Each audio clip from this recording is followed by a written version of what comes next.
Alright, let's see how long it'll take to get the game I want. Let's see, Final Path of Radiance. 160 loose, 220 complete.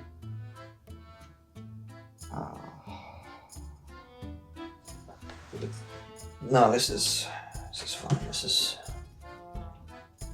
That's fine. I can save up for that. I can do this. I can save up for that. Just gotta set my money aside, and I can get it. All right. Yeah, it's fine.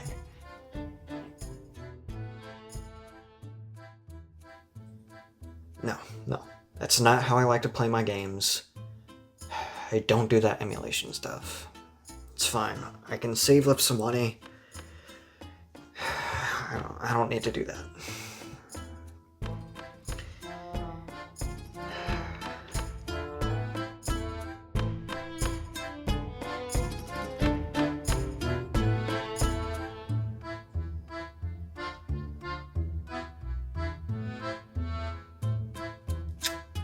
Screw it.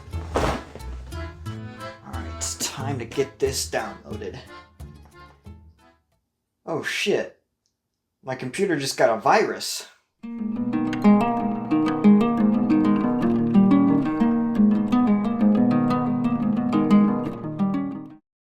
Yeah! Oh hey guys, gals, and other pals. Before I get knee-deep into this video, I just need a few tips on how to cure my computer of a virus. Oh, you don't know how? Huh. Well, this laptop had a good run, but I guess there's nothing I can possibly do and nowhere I can possibly go to fix this issue. Now, I have to move on to talking about the very thing that got me into this situation. Emulation. Basically what that means in the context of video games and video game consoles is that these different hardware emulators you can download from the internet or that are hiding behind the scenes on modern video game consoles is that it emulates a console's hardware, allowing you to run games for the console you're emulating via this hardware emulation. Now, there are two forms of emulating video games, via official means and via sailing the 7 seas and becoming a pirate. But official emulation actually applies to more scenarios than some people may realize, so it's time to really hop in. Now, I am gonna start with the boring stuff with official emulation, but it's okay, because I'm still gonna drag these companies through the mud and shit-talk them to no end because of just how goddamn stupid they are. Now, many people may know how emulation is often used by video game developers to re-release older games on newer hardware without having to go through too much hassle trying to figure out how to get this old game to run on essentially foreign hardware. Now, a big point of discussion for where emulation has been used by the main 3 video game companies, PlayStation, Xbox, and Nintendo, is that each of them at certain points have used emulation to make their consoles backwards compatible with older systems and games. Now, everyone's aware of Nintendo's large use of emulation for this kind of stuff with the Virtual Console, but I'm going to start with PlayStation. Now, the PlayStation 2's chip was modeled after the PlayStation 1 and had native backwards compatibility, but the PS3 is where things start to get interesting because not only does it use software emulation to run PS1 games, but it also has some models that were not only backwards compatible with PS2 games, but ran them via emulation. The launch models of the PS3 were the ones that came with native backwards compatibility with the PS2, because of them putting in PS2 hardware components, but I guess as they realized how much money that would cost to keep up, in tandem with the backlash of the PS3's launch prices, they decided to just switch to emulation. Yay! So they cost cut and switched to a different method of backwards compatibility. Well, I guess now they can probably try to figure out how to get this thing working on later models of the PS3 too. They got rid of it. God damn it! For more on what Sony has used emulation for in regards to backwards compatibility, they did release a handful of PS2 games on the PlayStation Store for the PS3 that ran on emulation, and that's about it. The PS5 doesn't use any emulation to run PS4 games, It just uses similar but upgraded hardware and architecture to run PS4 games. But while Sony hasn't touched too much on emulation, Microsoft has dabbled quite a bit in using emulation to get older games running on their systems. So first off, the Xbox 360 is backwards compatible with the original Xbox via, you guessed it, emulation. How does it run though, you didn't ask? I don't know. I don't have an original Xbox or original Xbox game to compare with my 360, but looking through the very trustworthy internet, I can confidently say it's pretty good. But yeah, playing on original hardware is obviously slightly better. Now, with the Xbox One, you once again get backwards compatibility via emulation, and while the emulation quality itself is pretty good, the library of games you get access to from the 360, and especially the original Xbox, is just a little bit small. Out of the approximately 2,155 titles on the Xbox 360, you can play 626 of those. And out of the approximately 989 titles on the original Xbox, you can play 53. Just 53. What's even crazier about that is when I was looking at the list of original Xbox games compatible with the Xbox One on their website, I couldn't find a Halo game. I couldn't find Halo 1, and I couldn't find Halo 2. So, you need the Master Chief Collection, or one of the 360 versions, to play the original Halo games. Is this all a fucking joke? But alas, it is what it is. The key thing is that all those games run on emulation, and the emulation itself is actually pretty good. One of the big things you can do with emulation that these big game console companies don't usually utilize are enhancements. Here, the emulation actually enhances some aspects of these games by making them, most of the time, run better or run more stable than their original versions on the older hardware. Now, to give a quick dig at Xbox before talking about the Series X and S, they didn't launch the Xbox One with backwards compatibility, and it took them several years to add support for the OG Xbox and bring back 53 whole games. What a fantastic and mediocre job, Xbox! The Xbox Series consoles have pretty good emulation. This time, the emulation does even more to enhance the performance, and now it can enhance the visual quality and fidelity by adding auto HDR support and resolution upscaling. They also introduced FPS boost for select backward compatible games that can boost the frame rate of these games past their usual lock on frame rate. This is probably the best use of emulation for backwards compatibility of any of the big three gaming companies. But unfortunately, it's Xbox, and as we've all seen, they're kind of, but actually not kind of, going fully down the gutter. At least you can pick up an Xbox Series console used on eBay, so not a bad deal for a nice emulation machine, but now we've gotten to the worst offender in the realm of official emulation. The company who's also the hardest on unofficial emulation, and the company that has all the games people want to emulate. Nintendo. Now, I'm gonna go in reverse with Nintendo because I feel it'll be more interesting to start with their mediocrity with emulation quality, and then go down to the absolute mess that was the Virtual Console.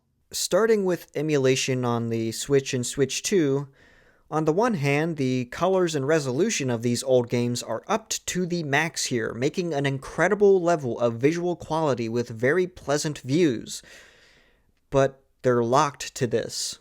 You have very, very minimal control over the emulation settings, with the only features being the ability to add a mediocre half-baked CRT filter, and for NES and SNES games, there's a pixel perfect mode, which just puts the games into their correct aspect ratio, not the 4:3 we're used to with old games. The complete lack of control over the settings is annoying, especially for the 3D games on the Nintendo 64 and GameCube apps, because the image quality just looks too sharp and too upscaled for my taste, which others may prefer, but If I want to play these games in their original resolution, scaled to look as they should on a high-res display, I can't. Basically, I don't like that the native internal resolution of the games is upscaled. What I would prefer is standard upscaling that simply sharpens the base resolution to get rid of the blurriness you often see when playing low-resolution games and consoles on high-resolution displays.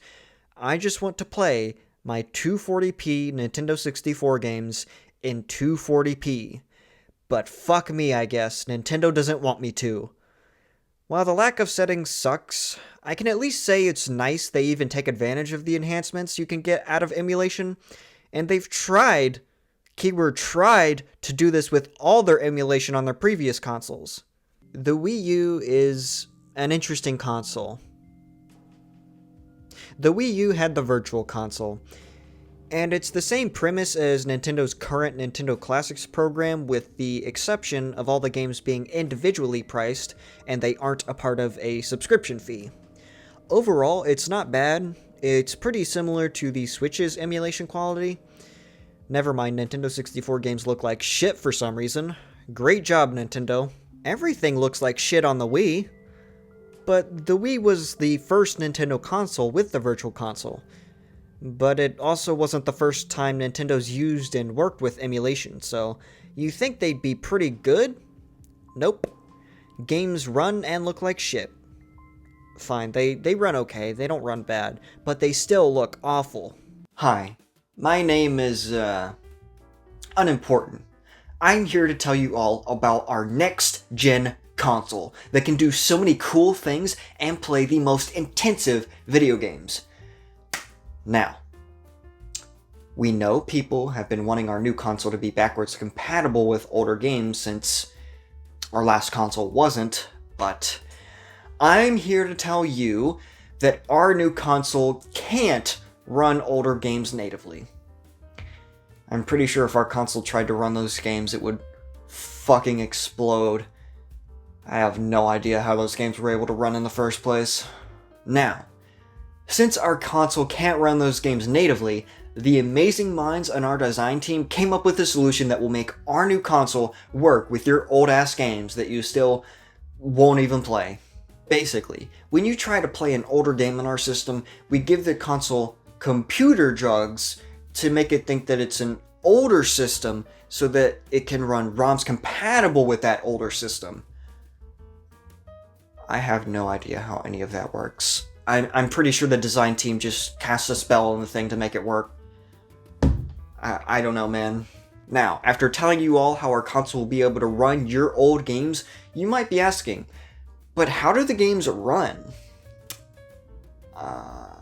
Yes. Anyway, our new console will be launching this summer for the low price of $699 US. Please deposit your money into my hand now. I know I didn't go into a lot of detail on the Wii's Virtual Console, but it got the job done while not being ideal, which is pretty much all you need to know about it. No special settings to mess with the emulation, of course, and that's pretty much it. Except, I mentioned that the Virtual Console wasn't the first go with emulation for Nintendo. Prior to the Wii, there was this little-known, super epic, totally awesome, way better than the PS2 because I said so console, the GameCube. You see, Nintendo did some strange re-releases of older Zelda games with The Legend of Zelda Collector's Edition and Ocarina of Time plus Ocarina of Time Master Quest that were special pack-in titles, and I think Ocarina by itself, I believe, was a pre-order bonus for the Wind Waker, but you can double-check me on that. Funnily enough, the emulators used for these releases were used and tweaked to make the Virtual Console. Surprise! The final things for official emulation are the Virtual Console for the 3DS, heard it ain't that bad, I have no clue, and individual developers and publishers often use emulation to make re-releases of their older games, and sometimes they give the players customization over the various emulation settings, which I really hope more developers and publishers do. Finally, I can fulfill my inner primal desire to wear an eye patch and sail the open seas. I'm thinking of the wrong piracy, aren't I? Unofficial emulation on PC is the most often thought of form of emulation when we think of it. But you can officially emulate games on PC, which I want to briefly explain. You see, downloading emulators from the internet that are made to run ROMs of games from various older game systems isn't illegal. But if you download unofficially distributed ROMs of games online, that is technically illegal. But if you manage to legally obtain an official copy of a game, copy the ROM onto your own computer, and run it on one of those downloadable emulators, that's completely legal. But no one wants to do that, and at that point you're basically spending the same amount of money as me to play these old games, and I'm a video game collector that primarily plays old games with original copies of said games on original hardware that I buy with my own money. So you'd actually be taking more steps to emulate in that case and spending basically the same amount of money. Obviously, the most common form of emulating older games and playing them on PC is via unofficial illegal means, but you basically get the same amount of repercussions as pirating a movie online. No one gives a shit. I absolutely would illegally download a car. The coolest thing about unofficial emulation, though, isn't the fact that I'm technically committing a crime, it's the customization. You can do really cool things like setting the native resolution to whatever you want, applying anti-aliasing upscaling to go easier on your system that you're playing it on, and you can even force games that are natively stuck in a 4:3 aspect ratio into widescreen. It can look a bit weird sometimes because the UI isn't shifted to better fit widescreen, and in some games you can see artifacting and visual glitching in the corners, so it's not perfect, but the fact you can do all that in the first place on top of having even more settings you can customize for controls, deinterlacing, and audio makes this form of emulating and playing these old games one of the best ways to play. Games look and run amazing if you want them to, or you can customize to make the games look as close to their original form as possible, giving users all the freedom they could ever want. And the best part is, since unofficial emulation involves pirating these old games, you don't have to pay any money. Hell yeah! Well, that's not entirely true. You might have to pay some money for some emulators, but other than that, free! Even more than that, you're not limited to just PCs and laptops. With the ability to jailbreak and mod consoles, you can also get emulators up and running on certain video game consoles. Some well-known consoles that can be modded to use as emulation machines are the Wii, the Wii U, and the Xbox Series consoles. But you can go even further than that. If you want to play these old games for free with all this customization on the go, then you're in luck. Since there are a lot more PC handheld type devices like the Steam Deck and so forth, you can also get emulators up and running on those devices as well. Now, with all that being said, and with all the cool things you can do with emulating on PCs and other modded devices, you might think that that's the definitive and only way to play those games. I think between unofficial emulation and playing on original hardware, it is actually a difficult argument to say that playing on original hardware offers the most definitive way to play games, just because of all the customization and options you get with emulators. But I still do think that playing on original hardware offers the most organic playing experience. But I really just think you should be able to play video games however you prefer, without being judged on the means in which you're playing.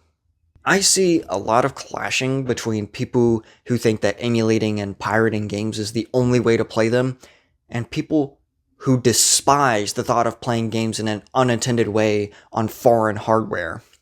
I think both of those types of people are stupid and annoying.